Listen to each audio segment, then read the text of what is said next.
Today on the Philly Tall Podcast, we recap day 1 and 2 of Eagles-Browns joint practice. We're also going to show you some highlight videos of the offense and the defense. These videos came out last night and this morning, and one of the videos is Jalen Hurts to A.J. Brown, and oh boy, did he moss Greedy Williams.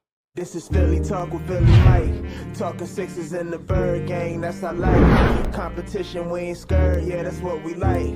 Win or lose, you know we showing up and we gon' fight. You see we strive for the sky every day that go by. And every single week we screaming fly, Eagles fly. This is Philly Talk with Philly Mike, yeah. This is Philly Talk with Philly Mike, yeah.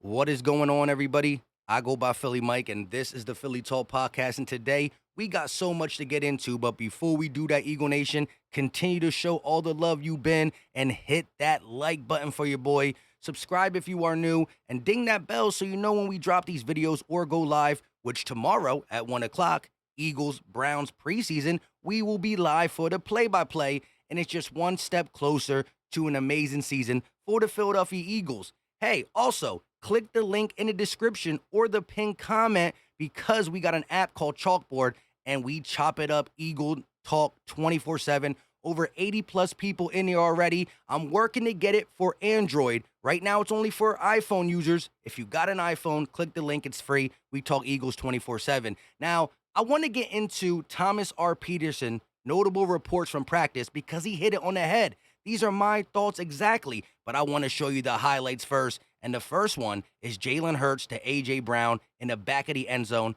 Perfectly thrown ball, and he mosses Greedy Williams. Again, nice air on the ball. Bang. Now, Greedy Williams is a pretty darn good cornerback, but when the ball's placed like that and you're throwing to a physical receiver like A.J. Brown, he's going to win more often than not.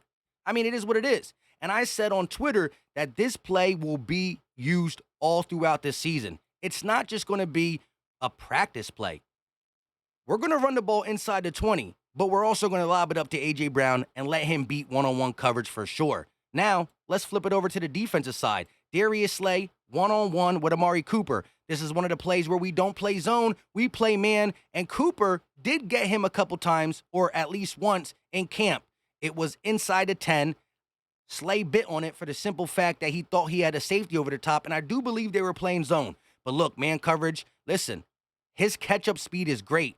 That's why he backpedals so slowly, or not slowly, but, sleek, to say the least, because when a wide receiver breaks, Slay got that break speed. He can break on a ball quicker than most DBs, and I believe it's going to be one of his best seasons. People try to say he's old. No, he's not. Darius Slay still got a lot left in the tank. I would extend him for 2 or 3 more years. Maybe not 3, but definitely 2 more years because he's not done. Let's stay on the defense side of the ball. Kaiser White in one-on-one reps. Chubb trying to get open. Give me that, give me that, give me that. Kaiser White has been putting his fingerprints all over the defense. Remember, in that preseason game, he knew he was only going to play a couple snaps, and he told Hassan Reddick that he will get an interception, and he did. And every other day, it's only joint practice, but he's been all over, whether it's 7-on-7s, 11-on-11s. Hey, you want to go one-on-one? Chubb could have went left, he could have went right, but Kaiser White read it the whole way.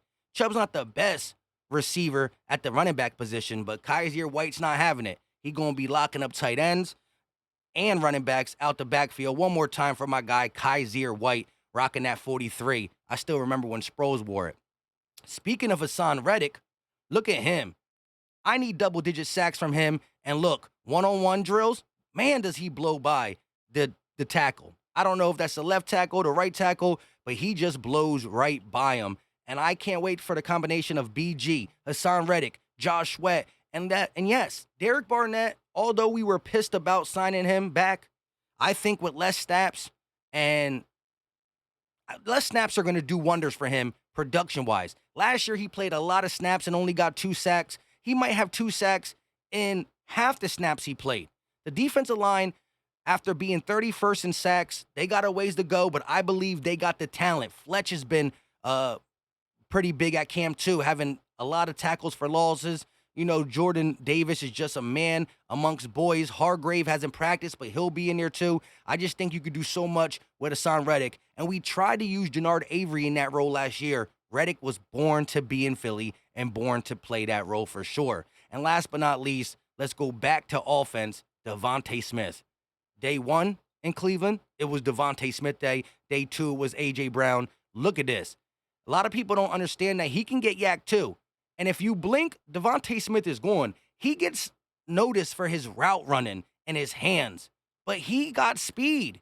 Devontae Smith got speed. We got so many playmakers on this team that if you do dump it off, whether it's Dallas Goedert, Miles Sanders, Kenny G, Devontae Smith, Quez Watkins, A.J. Brown, they can do this type of stuff. Look at the quickness. We saw that a little bit last year. He's he got the full package when it comes to wide receiver. The only thing you can say is his weight, but it hasn't shown to be a problem in the NFL. I've seen him get tough and physical with other people as well. These are the highlights that came out last night and today. Slay, Hurts to Brown, Kaiser White, Reddick off the edge, and Devontae Smith. I love it. Now let's get into these notable reports from practice, and he hit it on the head. We saw video on the first one. A.J. Brown has been mossing DBs. He's been doing it. He's done it in Tennessee, and he will do it for the Philadelphia Eagles. This ain't just something that's happening in camp. He will continue to do it. Another note, Reddick, not just Reddick, but Sweat, both with multiple sacks. This is just yesterday. 2 sacks for Sweat, 2 sacks for Reddick. I talked about it in my video. The D-line is coming. They know that they were 31st last year. JG might not blitz top 10-ish, but he'll blitz more. It will be more creative. We'll have different fronts, multiple fronts. And I think we even got the guys that when we don't blitz the one-on-one battles, we're going to win. Because you got to double too many people on this team, you're going to get free guys. Simple and plain. Let's look at the next one. Jordan Mailata with quality wins versus Myles Garrett. Now, I'm not here to say that Myles Garrett didn't do nothing to Mailata, but they were battling. Myles Garrett is one of the best pass rushers in the National Football League. And so Mailata winning reps is a good thing. He is going to be an all-pro left tackle sooner than we believe. Let's go to the next one. White, Dean, and TJ continue to ball. I mean, Kaiser White better be the first man mentioned, although TJ's had a great camp, and same with Nakobe Dean. He had a great pass breakup against Deshaun Watson in the red zone. But Kaiser White putting his fingerprints on this defense, and you got to love it for sure. Hurts without a single turnover. Yeah, we could talk about his 6 touchdowns yesterday, and it's because we were in the red zone. How did he get an A from Elliott Shore Parks on both days? One, he threw 0 touchdowns. One, he threw 6. Because it's where they spotted the ball on the field for joint practice. And day 1, efficient.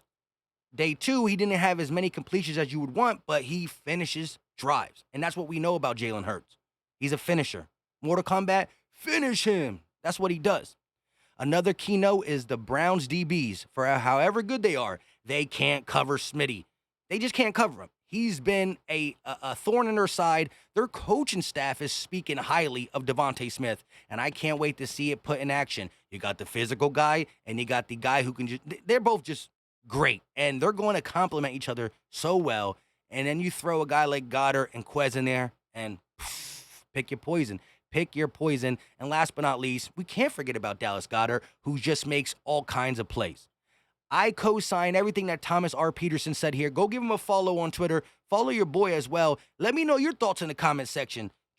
We could talk about camp in general. We could talk about the last 2 days. We could talk about expectations. Let me know. Last 2 videos ago, I said, give me a hot take, a bold prediction. And oh boy, did y'all have some spicy things to say. And listen, even the most craziest one, I still could see it because of what we're building in Philly. So I'm asking again, you already gave me one hot take. Give me some more hot takes for this season. I can't wait to see it all. I appreciate all the love. I appreciate all the support. Again, y'all been killing it. 500 plus likes on every video. Some at 800, some at 900. Y'all the best. Continue to show love. Hit the like. Subscribe if you are new. We're so close to 24,000 subscribers. And listen, hit that bell.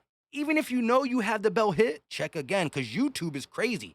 They be unsubscribing people. They be turning the bell off. It is what it is. I'll be dropping Eagles content every single day. So you don't even have, you just know I'm going to be there for you guys. Also, again, we got 80 plus people in the chat. Chalkboard. Look at this. Nothing but Eagles talk on there. Let me read a couple. Nick 12 said, can't wait for those days when Steven wearing that Cowboys hat after they lose. Oh, we're talking about the Cowboys because at the end of the day, we talk good things about the Eagles and bad things about the Cowboys. Hazard said, we're talking fantasy. Look, again, I appreciate all the love. Eagles talk. Good, bad, ugly, sad. We're going to be chopping it up. Let me know your thoughts in the comment section. Download the app. It's free. Android users, I'm sorry. I'm working on it. Until next time, y'all know what time it is. We out.